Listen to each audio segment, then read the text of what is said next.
Here we go. Hey guys, I'm Shania, I'm Jack, And I'm Charles. and and go ahead, Jack. we're gonna be talking about intermittent fasting.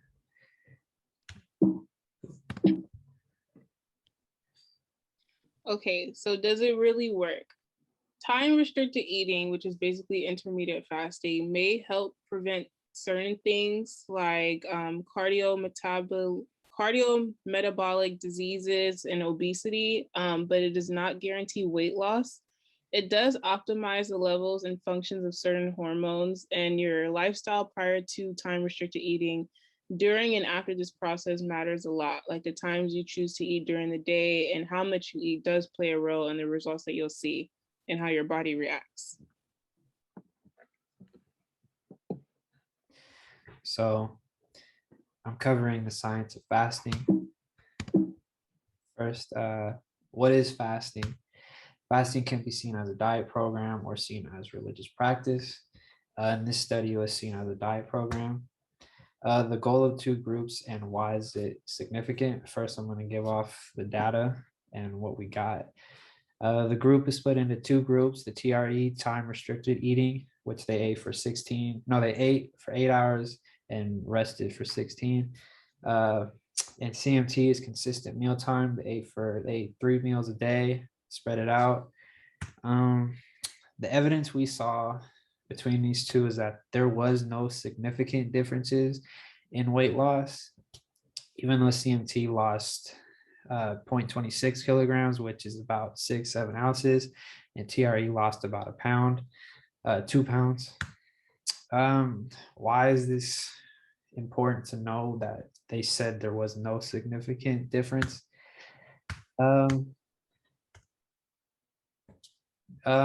So basically I'm going to cover the negatives of this.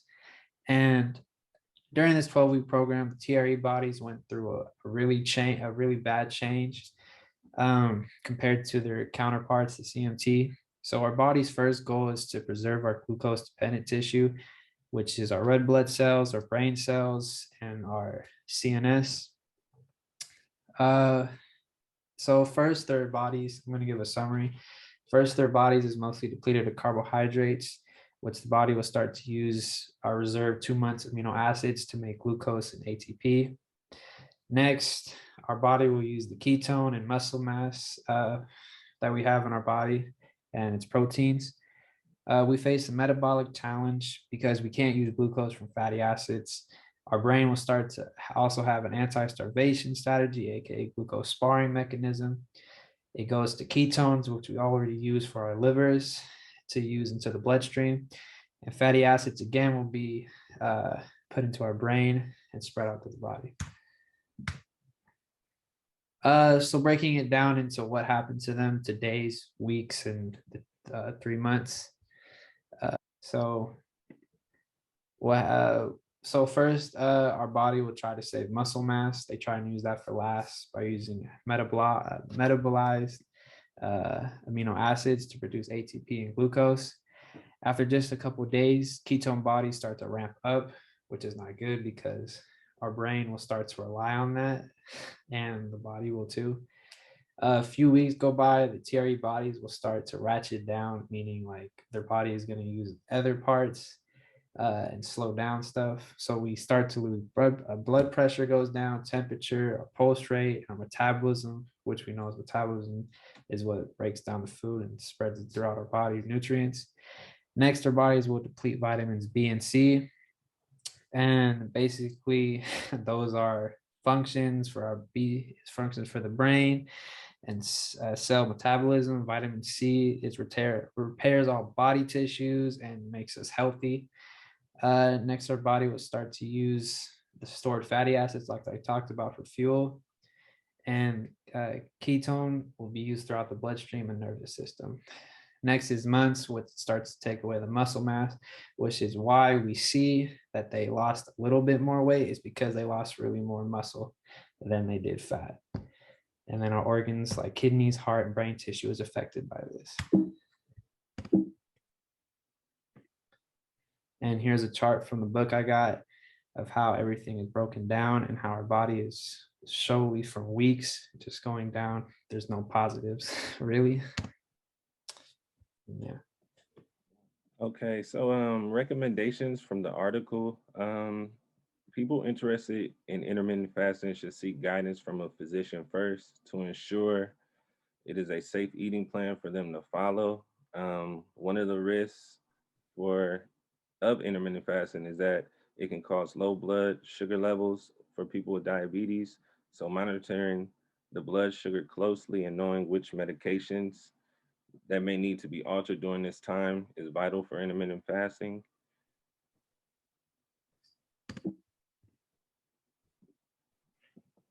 Knowledge of the different forms of intermittent fasting, and these are just examples of a few popular methods: the time restricted eating, alternate day fasting, eat stop eat, the 5 and 2 method, and religious fasting. Sleep. It is important to get an adequate amount of sleep while intermittent fasting. One reason why is it helps. While sleeping, your body is not consuming any types of foods or drinks. This put the this puts the body in a completely fasted state.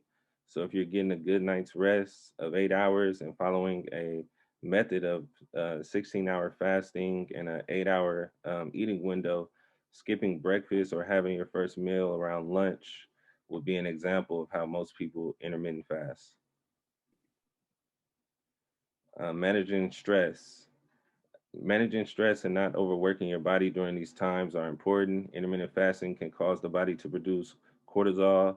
This is a stress hormone, and when our body produces too much of it, it may cause weight gain, high blood pressure, anxiety, depression, irritability, skin changes, and muscle weakness. Okay, so main takeaways is that intermediate fasting can be used as a tool to help people reach their calorie goal by a time restricted eating plan. And results of weight loss can vary from person to person. How you manage the stress, the time you sleep, and what times you eat does play a big role in intermediate fasting. If you're living a good lifestyle where you can manage all three of these things, then you should have good results. But not being able to manage stress or get enough sleep can come in between you and how much results you see, like your weight loss. Reasonable lifestyle changes that were suggested. Intermittent fasting should not be the sole focal point for weight loss. Changing our food habits and replacing them with healthier food choices should be the main focus for achieving a healthy weight. The diet recommended should consist of vegetables, fruits, whole grains, and lean protein. Physical activity should be done a minimum of 150 minutes weekly at a moderate intensity. How can the recommendations be incorporated into everyday life? I think an easy way to eat healthier is to prepare meals prior to getting hungry. If a health if a healthy meal is already prepared and ready to consume, it is likely you will be able to avoid eating those unhealthy food options.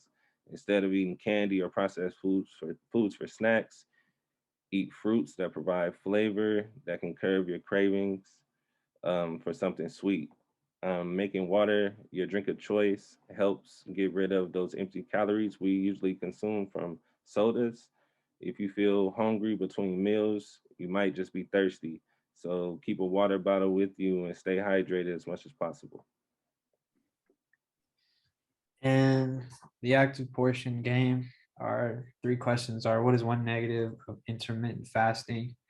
Who can explain what fasting is or like the different parts of it? What is one way the body starts saving energy, aka ratcheting what? And thank you.